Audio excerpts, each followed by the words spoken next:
Hello and welcome to this video. Today we're gonna go for a more positive review, considering I don't think we've had a positive review yet. Here we go.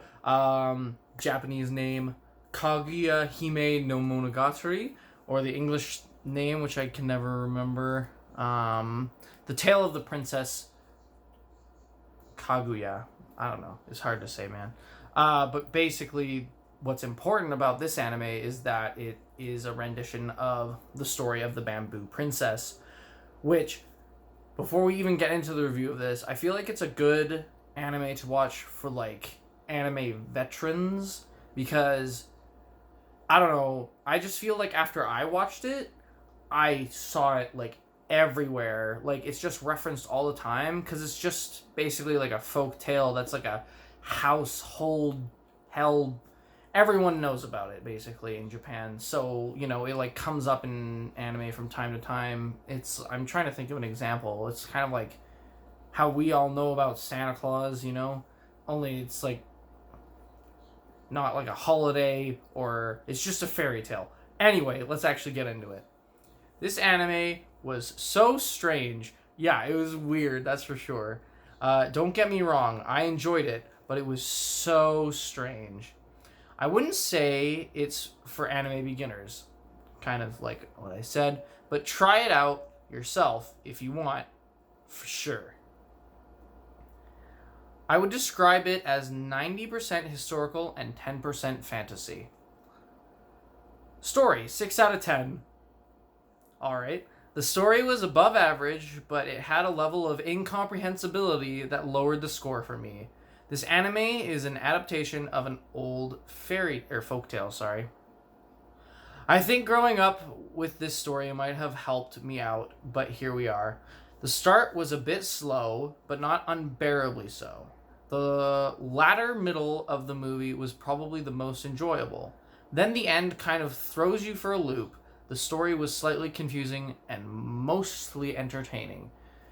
Yeah, like, it starts off... Well, actually, I was going to say it starts off super normal, but, like, not really, because I guess this isn't really spoilers, because it happens in the first, like, 2 minutes of the movie. But, like, this dude is, like, a bamboo shoot chopper or whatever. He cuts down bamboo. That's his job.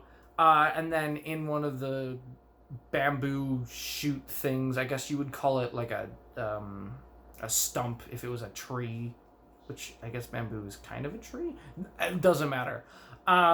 Anyway, he chops bamboo, considering it's his job, and then inside the bamboo, there's just this tiny girl, and it's like, okay, so that's super weird. And then she also grows up, like, really fast. But, like, other than that, it's fairly normal. And then, like, the end, it just derails. And I don't want to say anything for spoiler's sake, but, like, it gets really weird. Art, 8 out of 10. Don't let the art deter you from this anime.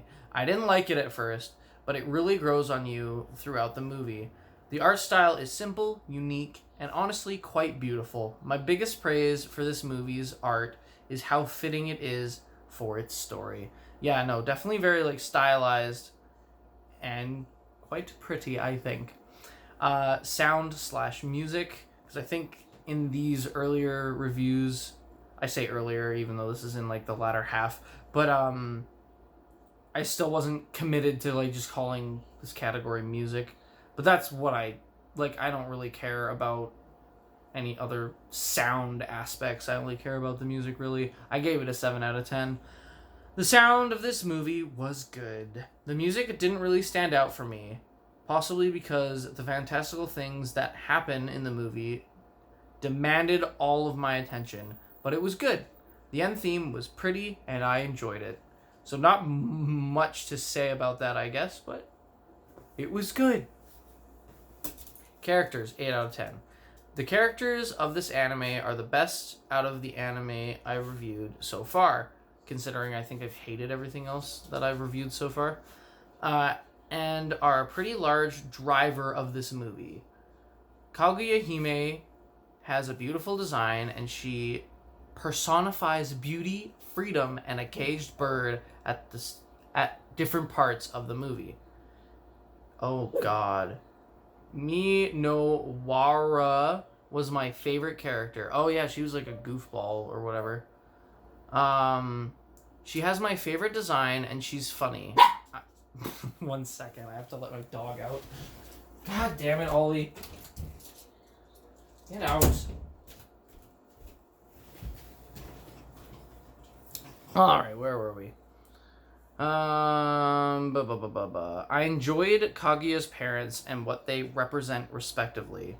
The characters of this anime were strong. Enjoyment, 7 out of 10.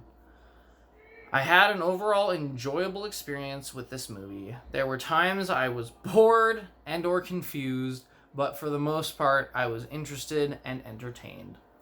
So overall, I give this anime a 7 out of 10. It was a good show. Now, I said it was about 90% historical and 10% fantasy. I will use this concluding section to explain that. As the synopsis says, Kaguya was born of a bamboo shoot, so it's pretty fantastical. She also grows fairly fast. Other than that, the rest of the movie is pretty realistic, aside from everything else Okina finds in the forest.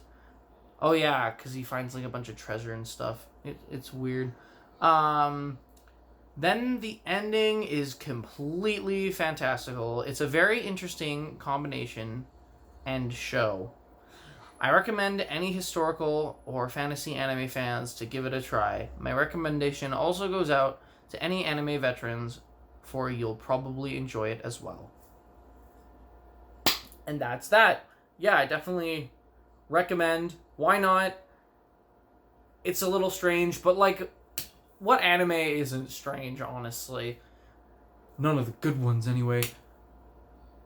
Goodbye.